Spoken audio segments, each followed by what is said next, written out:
Meta trader, forex या ऐसा online trading application है जिनमें लोग अपने पैसे लगा सकते हैं।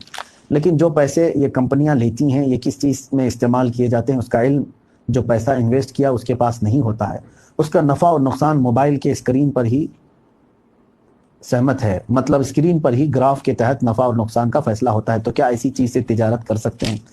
ये मजहूल है। मजहूल का मतलब होता है अनदेखी तिजारत नहीं होती। यानी आप तिजारत किस चीज़ की कर रहे हैं ये आपको मालूम होना चाहिए।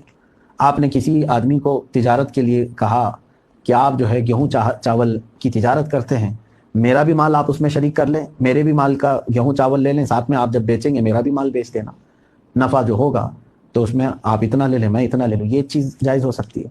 लेकिन आपको मालूम ही नहीं कि वो किस चीज़ की तिजारत करता है। ऐसा तो नहीं कि वो शराब बेचता है, खंजीर का गोश्त बेचता है, माअज़ल्लाह रब्बिल आलमीन हराम कामों की तिजारत करता है, तो गोया कि आपने अपने पैसे हराम में इन्वेस्ट किए, हरगिज़ जायज़ नहीं। तो फॉरेक्स, मेटा ट्रेडर, इस तरह के जो ऐप्स हैं इनकी तफसीलात मुझे नहीं मालूम कि ये कंपनियां किन चीज़ों में पैसे इन्वेस्ट करती हैं। आपको अगर इल्म नहीं है कि कौन सी कंपनी में आप पैसा लगा रहे हैं तो आपके लिए जायज़ नहीं। आपको मालूम होना ज़रूरी है कि कौन सी कंपनी में मैं पैसे लगा रहा हूँ और वो मुझे कितना नफ़ा देती है और कौन से नुकसान में मुझे शरीक करती है, मालूम होना ज़रूरी है। शेयर मार्केट में पैसा लगाना कैसा है? शेयर मार्केट दर हकीकत ये एक जाल है और इसमें बेचारे बहुत सारे लोग फंस जाते हैं तो दोबारा उठ भी नहीं पाते, गिर जाते हैं। हालांकि इसके जायज़ और नाजायज़ होने के लिए बहुत सारे अहकाम हैं।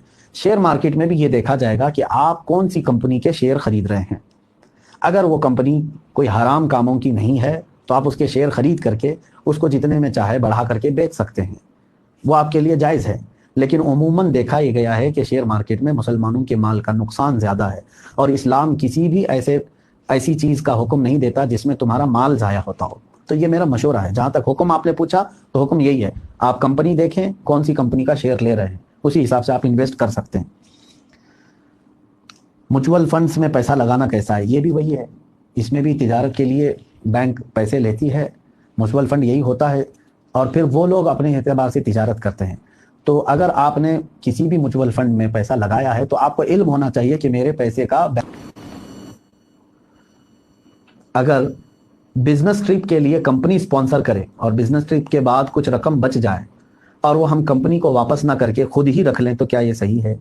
अब यहाँ पर ये अमानतदारी की बात है कि कंपनी ने आपको बिजनेस ट्रिप के लिए भेजा, यानी अपने काम के लिए भेजा। दो उसमें सूरतें हो सकती हैं। कंपनी के बॉस ने, मैनेजर ने आपको जब पैसे दिया तो उसकी क्या सूरत थी? मिसाल के तौर पर आपके हाथ में उसने 10,000 रुपये पकड़ाया और कहा जाओ एक दिन का सफ़र है, ये काम करना है, ये पैसों को जहाँ जहाँ ज़रूरत पड़े तुम खर्च कर लेना। हो गया, उसने तुमको मालिक बनाया। तुम अपना वो सफ़र 8,000 में कर लिए, 9,000 में कर लिए, तब भी वो तुम्हारा है। लेकिन उसने ये नहीं कहा, बल्कि ये कहा कि तुमको मैं पैसे की अमानत दे रहा हूँ कि जहाँ जहाँ जाओगे उतना हिसाब करके कंपनी को वापस ला करके दे देना। तो फिर तुम्हारी अमानतदारी ये है कि अगर उस बिजनेस ट्रिप में जो भी बचा है वो कंपनी को लौटाना होगा। उमूमन होता यह है कि आपको मालिक बना दिया जाता है, इतने पैसे ले जाओ। अगर आपको मालिक बना दिया गया है तो वापस करने की ज़रूरत नहीं, आप उसके मालिक हैं। लेकिन अगर वो अमानतदारी के तौर पर दिया गया है तो आपको हिसाब किताब करके बची हुई चीज़ आपको वापस करना होगा।